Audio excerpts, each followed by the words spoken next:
Bismillahirrahmanirrahim. Assalamualaikum warahmatullahi taala wabarakatuh.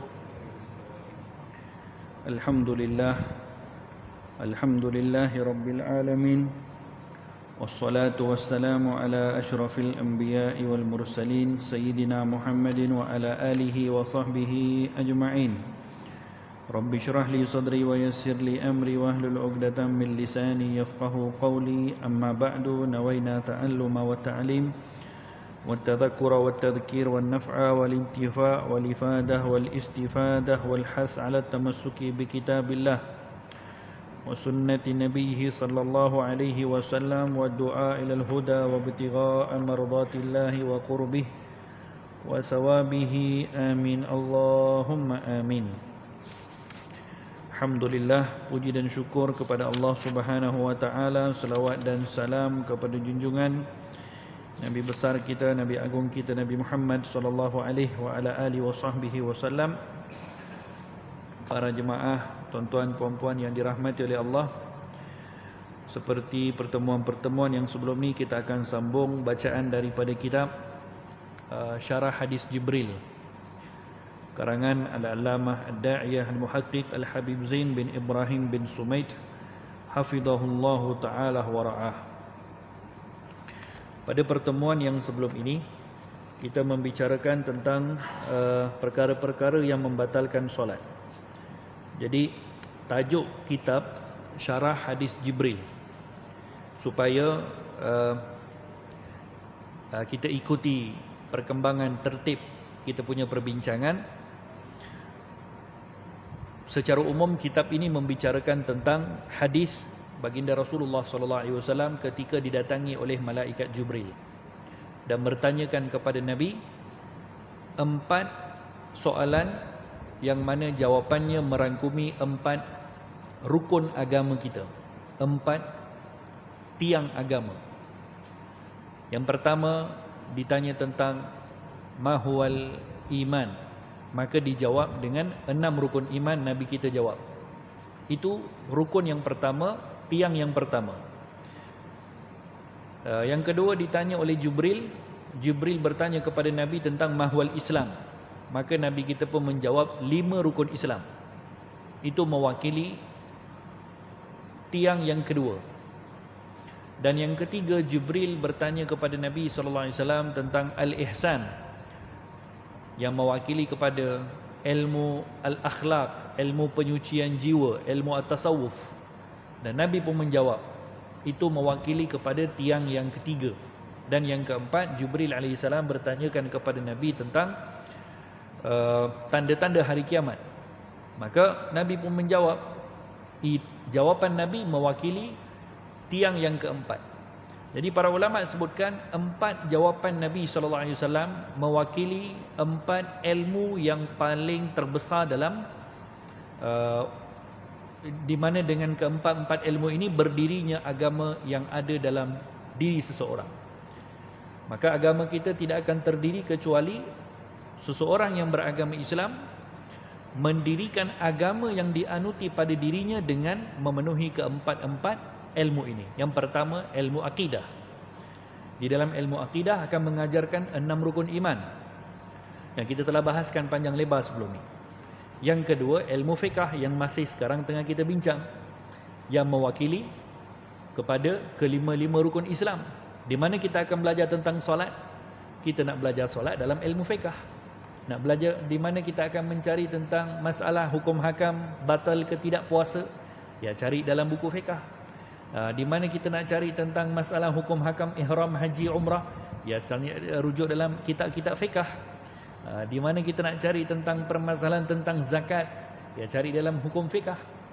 Jadi ini ilmu yang kedua yang perlu ada dalam membekalkan, yang perlu ada dalam bekalan kita, iaitu ilmu fiqh.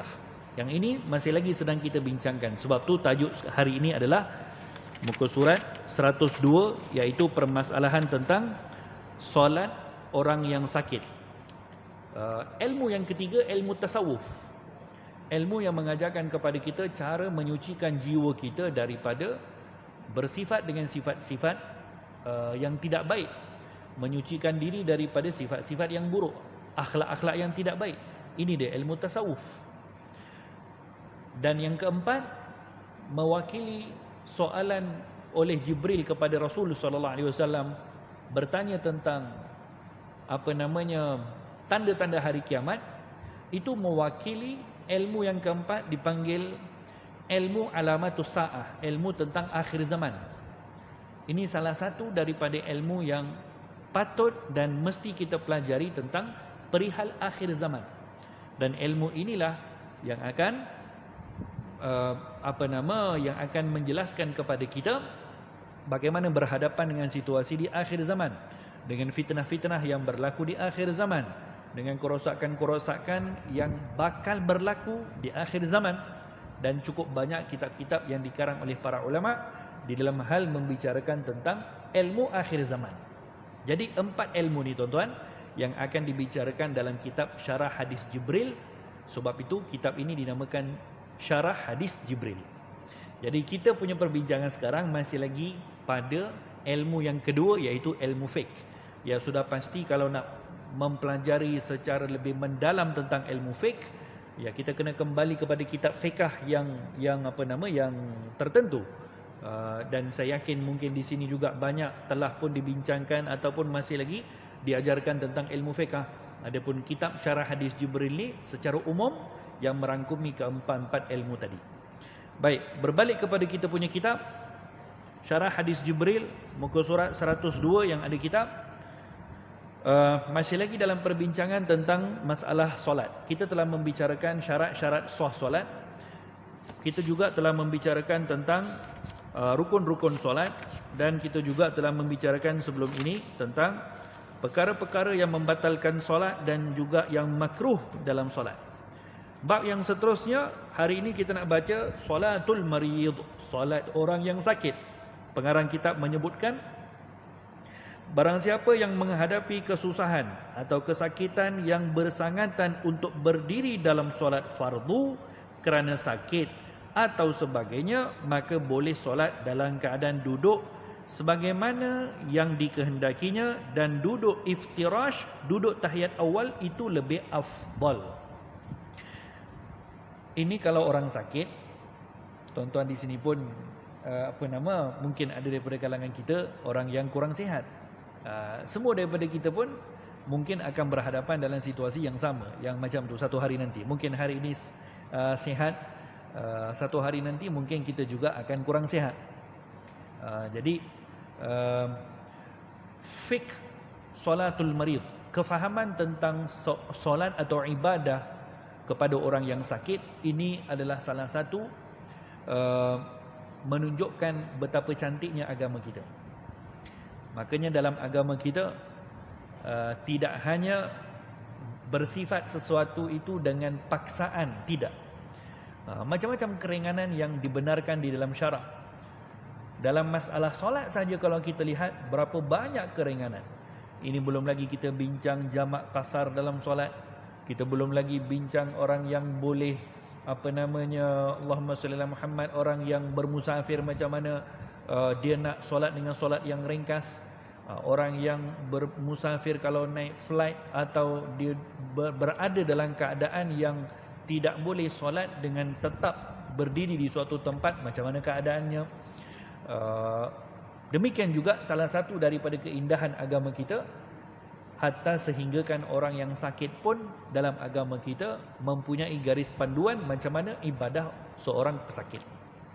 Di zaman Nabi, tuan-tuan, ada satu orang sahabat namanya Sayyidina Nu'aiman bin Bashir, kalau tak silap namanya Nu'man atau Nu'aiman. Sahabat ini sentiasa sakit. Ya, sahabat Nabi ini sentiasa ada je dia punya sakit. Sekejap datang jumpa Nabi, ya Rasulullah, aku punya kaki luka, tak boleh nak wuduk. Sekejap datang, ya Rasulullah, aku punya kaki tak boleh nak angkat. Sekejap nanti lepas beberapa hari datang report kepada Nabi, ya Rasulullah, aku tak boleh berdiri. Kaki aku bengkak, ya Rasulullah, aku punya tangan tak boleh angkat. Ya Rasulullah, aku tak boleh nak mandi wajib. Walhasil, satu orang sahabat ini dikenali di kalangan para sahabat ini orang yang sentiasa ditimpa dengan musibah sakit. Sentiasa. Setiap kali sakit datang report pada Nabi, Nabi doakan syifa, lepas tu ada terkadang tak baik pun. Lepas tu datang lagi sakit yang lain, datang lagi sakit lagi sampai dia meninggal. Sepanjang umurnya menanggung kesakitan. Subhanallah. Kalau kita fikir secara logik, apa pasal orang ni diuji macam tu? Tapi apa hikmahnya? Tahu apa hikmahnya?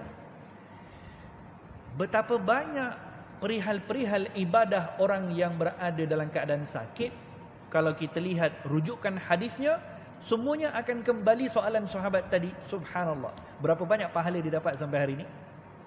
Orang yang sakit sampai hari kiamat, berapa ramai orang Muslim yang sakit akan berpandukan kepada cara ibadah orang yang sakit yang ditulis oleh para ulama. Sandaran para ulama adalah rujukannya apa yang berlaku di zaman Nabi.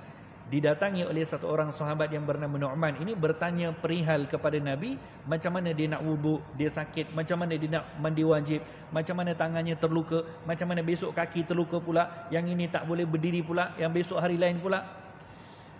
Subhanallah. Semuanya berbalik kepada sahabat itu yang bertanya kepada Nabi tentang perihal dirinya. Maka satu hari dia pernah datang pada Nabi, report pada Nabi, katanya, Rasulullah, kenapa aku ni hari-hari sakit tak macam orang lain?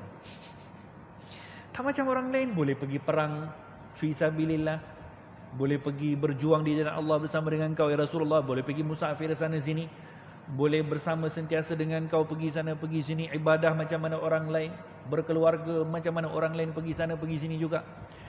Maka dia datang satu hari, dia bagi tahu kepada Nabi, ya Rasulullah, boleh tak engkau doakan kalau aku ni tak sakit lagi? Nabi tengok mukanya, Nabi tanya, betul kau nak macam tu? Katanya, betul ya Rasulullah, doakan aku supaya lepas ni aku tak sakit lagi. Maka Nabi doakan syifa, ya Allah berikan syifa kepada fulan ini. Diberikan syifa. Besoknya datang lagi pada Nabi, ya Rasulullah, bolehkah doakan aku jatuh sakit balik? Kata Nabi, kau ni dah kenapa? Semalam datang minta syifa, hari ni minta sakit. Katanya, selama sebelum semalam, setiap hari aku dengar ada istighfar di telinga aku. Yani ada lafaz istighfar yang aku setiap hari dengar di telinga aku. Semenjak daripada engkau mendoakan aku jadi sihat, tak dengar lagi. Kata Nabi, itu istighfar malaikat yang Allah Ta'ala utuskan khas kepada orang yang sakit. Lalu dia menyerahkan sakitnya itu kepada Allah Subhanahu Wa Ta'ala. Tidak bersangka buruk kepada Allah dengan ujian yang ditimpakan oleh Allah kepadanya. Pasrah kepada Allah sepanjang sakitnya. Sepanjang itu Allah Ta'ala utuskan malaikat untuk istighfar, minta ampun kepada orang yang sakit. Maka katanya, aku tak nak sihat ya Rasulullah, doakan aku balik supaya tak tertinggal istighfarnya malaikat. Dan Nabi doakan. Kata para ulama, itu khususiyat, yakni perkara yang khas, yang khusus, yang dibenarkan untuk Nabi saja. Jangan pula kita doakan orang sakit. Jangan kita doakan macam tu. Kata para ulama, itu khususiat kepada Nabi, kerana Nabi tahu zahir dan batinnya kenapa berlaku perkara itu. Ya, kita tak tahu. Makanya kita kalau berhadapan dengan orang yang sakit, kita kena doakan dengan syifa. Jangan pula orang minta, ya doakanlah syifa kepada anak saya sakit. Buat apa nak doakan? Tak ingat ke sahabat Nabi yang sakit tu, Nabi pun doakan sakit. Jangan pula kita cakap macam tu. Itu Nabi tahu dia punya luar dalamnya, semua hikmahnya Nabi tahu. Adapun kita tak terzahir dia punya hikmahnya, maka kita disuruh oleh baginda Rasulullah SAW, kalau orang datang kepada kita bagi tahu sakit, maka kita doakan untuk syifa. Dan ini salah satu sunnah dan adab ketika menziarahi orang yang sakit, maka kita disunnahkan untuk berdoa dengan syifa. Bukan hanya kita pergi spend masa tanya khabar atau apa semua balik, tidak. Setidak-tidaknya kita doakan, mudah-mudahan Allah Ta'ala berikan syifa kepada kamu punya sakit. Itu doa lah tu. Maka mendoakan orang yang sakit ataupun doa ketika berhadapan dengan orang yang sakit, doa itu adalah doa yang mustajab. Sebahagian daripada orang-orang soleh ketika ziarah orang yang sakit, di samping mendoakan kepada orang itu supaya sembuh, dia pun berdoa on the spot untuk dirinya, kerana aminnya orang yang sakit pun adalah mustajab. Aminnya orang yang sakit adalah mustajab. Doa orang sakit mustajab, macam mana doa orang musafir. Maka demikian, dalam agama kita telah dituliskan dengan sejelas-jelasnya panduan kepada kita, kalau kita sakit bagaimana kita nak berhadapan dengan situasi kita dalam solat. Maka disebutkan di sini orang yang sakit tak boleh berdiri atau ada kesusahan untuk berdiri ketika solat fardu, ya. Kenapa disebutkan di sini solat fardu? Kerana yang wajib berdiri adalah ketika solat fardu. Solat sunat orang yang sihat nak duduk pun tak ada masalah. Kerana tidak diwajibkan berdiri untuk solat sunat. Oh, solat sunat kalau orang sihat nak duduk tak ada masalah, diperbolehkan, hanya sahaja afdal berdiri. Tapi kalau solat fardu, rukun yang kedua selepas daripada niat adalah al-qiyam, berdiri untuk orang yang solat fardu, yang mampu. Tapi kalau tak mampu, maka dia diperbolehkan duduk. Duduk yang dimaksudkan di sini, apa maksud duduk di sini? Duduk yang dimaksudkan di sini pertama sekali pilihannya adalah duduk di bawah. Duduk di bawah. Itu dimaksudkan duduk di sini. Kalau tak mampu, yang dimaksudkan di sini duduk dalam keadaan bagaimanapun yang dikehendaki dan duduk iftirash. Duduk seperti mana tahiyat awal itu paling afdal. Maksudnya kalau satu orang tak mampu untuk berdiri, maka dia boleh duduk. Duduk yang dimaksudkan di sini adalah duduk di bawah. Duduk di bawah tu terpulang nak duduk macam mana? Nak duduk bersila boleh. Nak duduk kalau bentangkan kaki macam ni pun boleh. Nak duduk macam mana tak apa, tak ada masalah. Tidak ada masalah. Kerana apa? Kerana itu adalah mengikut kepada keadaan diri seseorang. Tak semua orang kalau sakit boleh bersila. Tak semua orang boleh duduk macam tahiyat awal. Tak semua orang boleh duduk. Yang penting duduknya di bawah. Kalau tak boleh duduk di bawah, ya baru nanti duduk di atas kursi. Jadi bukan maksudnya kalau tak boleh duduk, terus tarik kursi, terus solat, duduk di atas kursi. Tidak. Kena duduk di bawah dulu. Kalau duduk di bawah, dia boleh pilih macam-macam cara duduk. Yang paling baik sekali pilihannya adalah duduk iftirash, iaitu duduk ketika mana kita tahiyat awal. Dan duduk iftirash itu yang paling afdal ketika orang solat dalam keadaan duduk kalau dia mampu. Kalau tak mampu, dia diberikan pilihan untuk duduk bagaimanapun, tidak ada masalah. Sekiranya tidak mampu untuk duduk, maka solat mengiring atas lambungnya, dan lambung kanan lebih baik. Duduk tak boleh, duduk bawah tak boleh, duduk atas kursi tak boleh, maka dia diperbolehkan solat dalam keadaan baring. Baring macam mana? Solat baring yakni solat mengiring atas lambung. Seolah-olah mengiring atas lambung ni macam jenazah diletakkan di liang lahat tu. Lambung ke mana? Yang afdal adalah lambung kanan. Dia baring ke lambung kanan lebih afdal, lebih baik. Kalau tak mampu lambung kanan, ia baring ke lambung yang kiri. Itu caranya. Sekiranya jika tidak mampu baring ke lambung kanan atau lambung kiri pun tak mampu, maka solat telentang dan melunjurkan kedua telapak kakinya ke arah kiblat serta menghadapkan mukanya ke arah kiblat. Tadi yang lambung kanan, lambung kiri tu, yang perlu menghadap kiblat adalah dadanya. Ya, yang perlu menghadap kiblat. Kalau baring lambung kanan atau lambung kiri, yang perlu menghadap kiblat. Kalau sekarang ni saf kita sekarang, kiblat kita ke arah sini kan. Jadi kalau nak baring, solat baring lambung tu dia kena baring macam ni lah. Kalau dia baring ke lambung kiri, makanya kepala akan ke sebelah sana, kaki sebelah sini, betul? Kalau dia baring ke lambung kanan, kepala akan ke sini, kaki ke sana. Yang menghadap kiblat adalah dadanya. Itu solat orang yang baring ke lambung kanan atau lambung kiri. Kalau itu tak mampu, maka step yang seterusnya dia diperbolehkan baring terlentang. Baring terlentang maksudnya baring terlentang macam ni. Baring terlentang macam ni, dada dan kepalanya menghadap ke langit, ke atas. Yang akan menghadap kiblat mana? Kakinya yang menghadap kiblat. Kalau baring terlentang, yang akan menghadap kiblat adalah kakinya, dan diusahakan kepalanya tu diangkat untuk menghadap kiblat macam ni.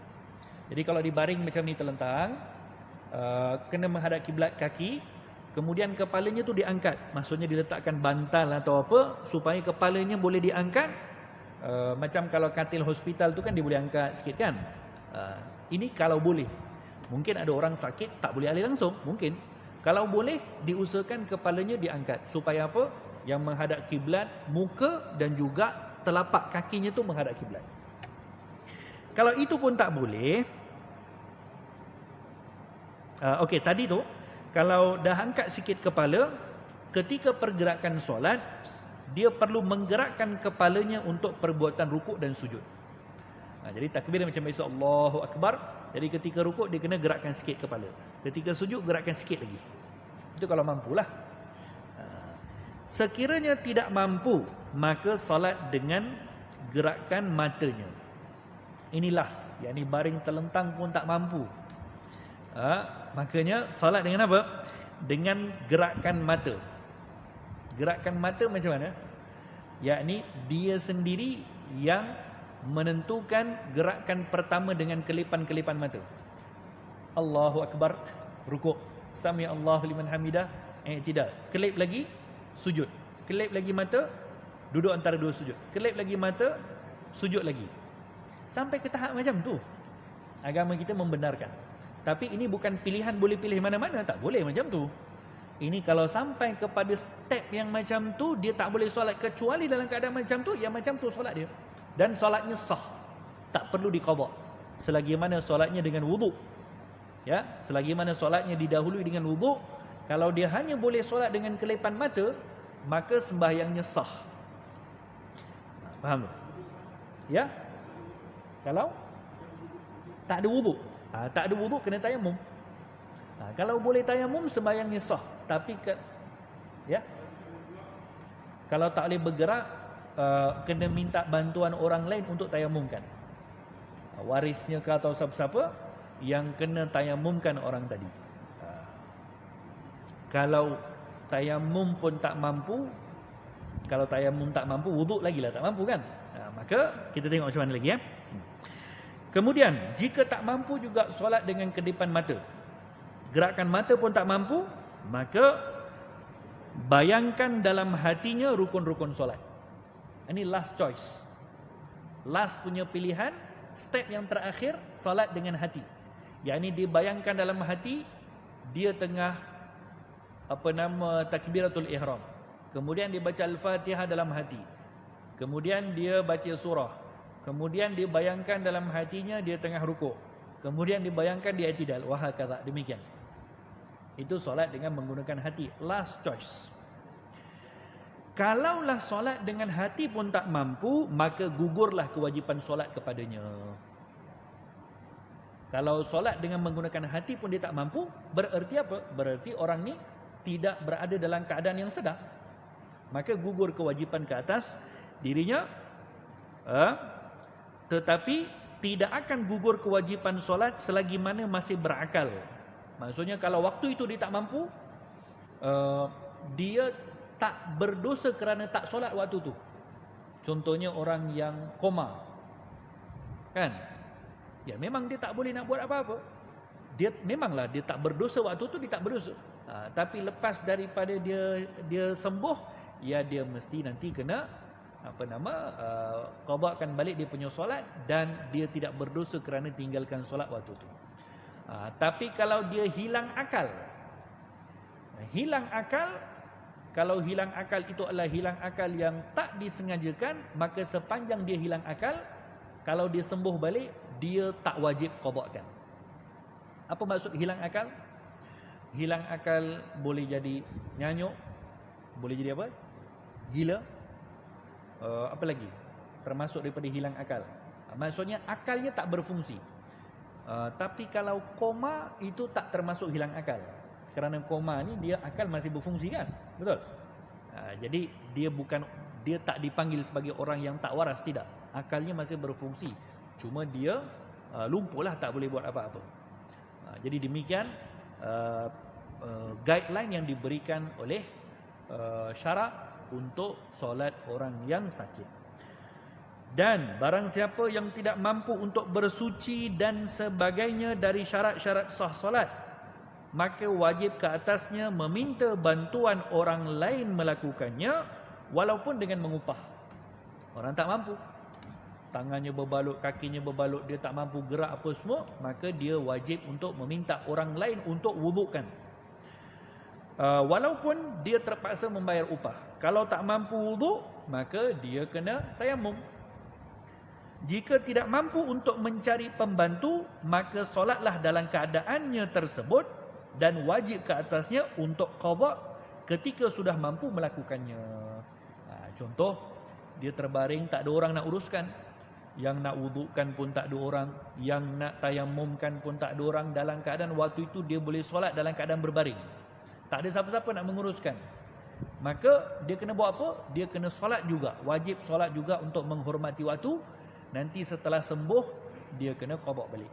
Tapi tiba-tiba tak sembuh, meninggal, maka meninggalnya dia insya-Allah meninggal dalam keadaan tidak ada hutang solat. Kerana apa? Dia sudah berusaha untuk solat dalam keadaan menunaikan tanggungjawab walaupun menghormati waktu. Cuma kalau puasa cerita lain pula. Kalau puasa, kalaupun dia tak mampu, nanti dia kena bayar fidyah. Okey, itu solat orang yang sakit. Boleh jelas? Okey. Bab yang seterusnya, muka surat 103, setelah perbincangan tentang solat orang yang sakit, pengarang kitab menyebutkan tentang solat berjamaah. Disebutkan di sini, solat berjamaah pada solat-solat fardu 5 waktu hukumnya adalah fardu kifayah ke atas lelaki-lelaki yang merdeka serta bermukim, dan hukumnya sunat bagi perempuan. Pahalanya melebihi ke atas solat bersendirian dengan 27 darjat, seperti mana yang telah disebutkan dalam hadis-hadis sebelumnya. Maka saya rasa saya pernah sebutkan apa maksud 27 darjat. Disebutkan dalam hadis, solatul jamaah afdal min solatil fadhi bi 27 darajah. Solat berjamaah lebih afdal daripada solat bersendirian dengan 27 darjat. 27 darjat yang dimaksudkan di sini bukan 27 kali ganda, bukan. Tapi 27 darjat. Kerana kalau disebut darjat itu mungkin lebih daripada 27 kali ganda. 27 darjat itu semuanya berbeza mengikut kepada kapasiti dan macam mana solat setiap orang yang berjamaah di suatu tempat. Kita di Masjid Taqwa sekarang, katakan sembahyang Isyak kejap lagi ada 50 orang. Semuanya solat berjamaah berimamkan seorang imam. Maka semua insya-Allah dapat pahala solatul jamaah. Tapi yang pasti, setiap daripada kalangan kita, 27 darjat yang dapat semuanya berbeza-beza. Mestilah berbeza-beza, takkan sama. Orang yang solat betul-betul saf pertama, ya tak sama dengan saf yang kedua. Betul? Yang sembahyang betul-betul takbiratul ihramnya dengan imam, dia mesti pahalanya, darjatnya tak sama dengan orang yang masbuk, dia join dengan imam pada tahiyat akhir, mesti tak sama. Logiknya mana boleh sama? Tapi semuanya dapat pahala solatul jamaah. Macam mana boleh semua dapat pahala solatul jamaah tapi masing-masing berbeza? Ini guru kami Syekh Fahmi Zamzam sebutkan, mudah nak fahamnya katanya macam ni. Bayangkan sahaja setelah solatul jamaah, setiap orang dapat 27 sampul. Setiap orang bawa pulang 27 sampul. Tapi 27 sampul isinya berbeza-beza. Saf yang pertama dapat 27 sampul, tapi isinya semua RM50. Saf yang kedua dapat 27 sampul, tapi isinya semua RM30. Ataupun yang masbuk dapat juga 27 sampul, tapi isinya semua RM1. Tapi dapat 27 sampul, ya dapat 27 sampul. Semua dapat, tapi isinya berbeza-beza. Kurang lebih Syekh nak bagi faham macam itulah katanya. Macam mana boleh berlaku semua orang yang solat jamaah dapat darjat 27 tapi pahalanya berbeza-beza. Sebab tu terjemahan atau maksud yang paling tepat 27 kali darjat, bukan 27 kali ganda. Solat jamaah 27 kali darjat daripada sembahyang bersendirian. Boleh berlaku jemaah itu dengan seorang imam dan seorang makmum. Paling kurang solat jemaah adalah seorang imam dan seorang makmum. Dan lagi banyak jemaah yang hadir lebih afdal. Kecuali imam adalah seorang pelaku bid'ah atau fasik atau sebagainya. Jadi ada pula dia punya pertimbangannya di situ. Kerana siapa yang menjadi imam itu akan mempengaruhi kepada pahala solatul jemaah. Katakan yang dikenali yang menjadi imam di suatu tempat itu terkenal dengan seorang yang fasik. Apa fasik? Dia ni terkenal dengan orang yang buat dosa, buat maksiat. Orang semua tahu. dia pula jadi imam. Maka ada di tempat lain orang yang soleh jadi imam, masya-Allah tabarakallah, ya pasti kalau sembahyang bersama dengan mereka lebih banyak pahalanya. Jadi demikian, banyak faktor sebenarnya yang menyebabkan pahala solatul jamaah ini 27 tu berbeza-beza pahalanya. Kita sembahyang sembahyang maghrib berjamaah di Masjid At-Taqwa dapat 27 darjat. Sama juga kalau sembahyang maghrib kita waktu kita haji dan umrah di Masjidil Haram. Sama juga 27 kali ganda 27 darjat. Tapi di sana pahalanya lebih lagi. Ada pahala 100,000 kalau sembahyang di Masjidil Haram. Ada pahala sembahyang jemaah yang ramai. Lagi ramai jemaah, lagi banyak pahala. Jadi banyak faktor sebenarnya yang menyebabkan solatul jamaah itu mendapat pahala yang lebih. Cuma ulama sebutkan, kalau di tempat kita ni ada satu tempat yang dikhaskan untuk solat berjemaah. Katakanlah di taman yang kita duduk dekat ada satu surau. Surau kecil je, muat pun 50-100 orang.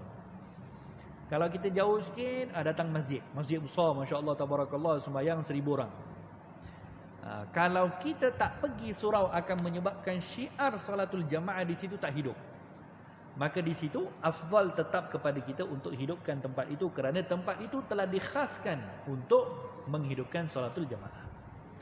Tapi kalau semua orang yang ada di ahli qaryah tadi yang ada surau, mereka tak ada masalah untuk pergi ke masjid yang berdekatan, itu lagi baik. Itu lagi baik. Tapi kalau tempat itu dah diwakaf, contohnya, maka syiar sembahyang akan hilang. Kalau kita yang dekat di situ, walaupun ianya surau kita tak pergi, maka tetap juga afdal sembahyang di situ, walaupun di masjid ada pahala yang lebih. Jadi banyak faktor yang menyebabkan salatul jamaah kita mendapat pahala yang lebih. Dan sangat dituntut berjamaah pada solat subuh dan isyak. Dalam hadis kata Nabi, man shallal isya'a fi jama'atin fa ka'annama qama nisfal lail, wa man shallal fajra fi jama'atin fa ka'annama qama al-laila kullah. Barang siapa yang solat isyak berjamaah, maka seolah-olah dia telah menghidupkan sebahagian malamnya dengan ibadah. Dan barang siapa solat subuh berjamaah, maka seolah-olah dia telah menghidupkan malam seluruhnya. Jadi ini menunjukkan kepada fadilat.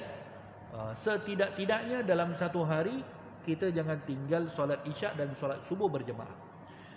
Kalau kita bincangkan dari sudut mana lagi afdal, solat maghrib berjemaah atau solat isyak berjemaah, sebenarnya solat isyak berjemaah lebih afdal. Solat isyak berjemaah lebih afdal. Kerana apa?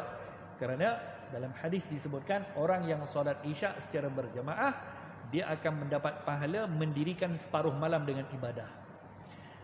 Kalau solat subuhnya berjemaah, faka'annama qamal laila kullah, seolah-olah dia telah mendirikan sepanjang malam dengan ibadah. Jadi solat isyak berjemaah dan solat subuh secara berjemaah di zaman Nabi, ini dua solat yang orang munafik tak datang ke masjid. Di zaman Nabi, orang munafik takkan datang masjid untuk sembahyang isyak dan sembahyang subuh. Zuhur mereka datang, asar mereka datang, maghrib mereka datang. Tapi kalau isyak dengan subuh mereka tak datang. Sebab apa? Sebab isyak dengan subuh lah sebenarnya yang paling susah untuk solat berjemaah. Tak percaya tuan-tuan?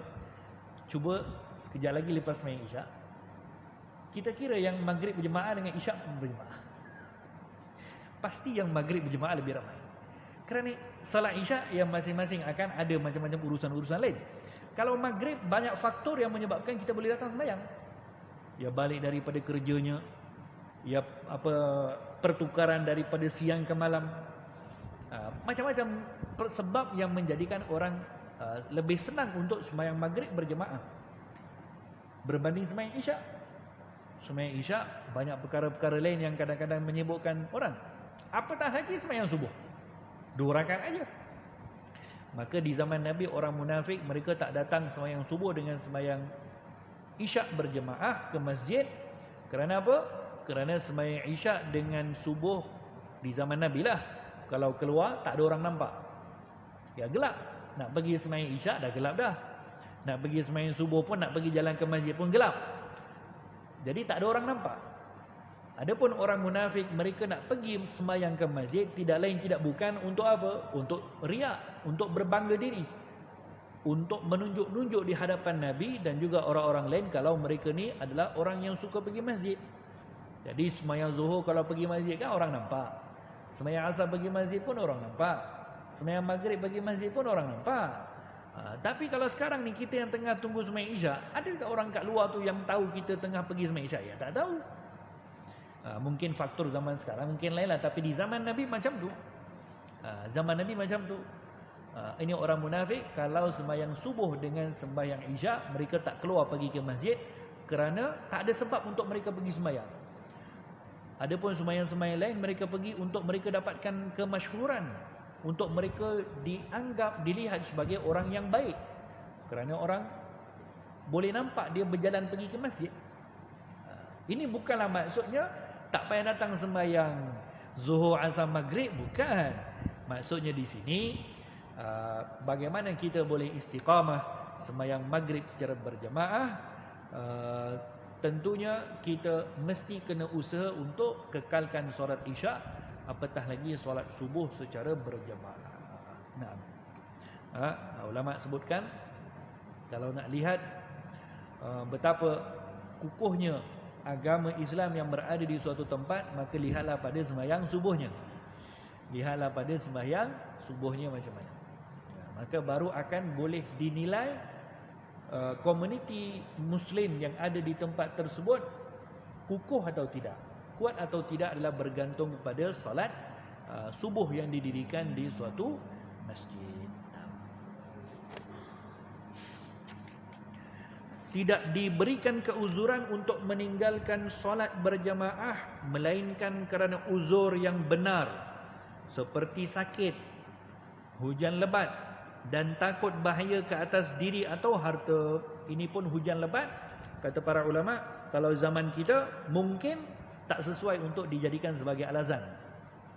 Hujan lebat yang dimasukkan di sini sehingga boleh gugur tuntutan fardu kifayah kepada orang lelaki untuk pergi sembahyang berjamaah, hatta boleh sampai gugur kewajipan sembahyang Jumaat pun.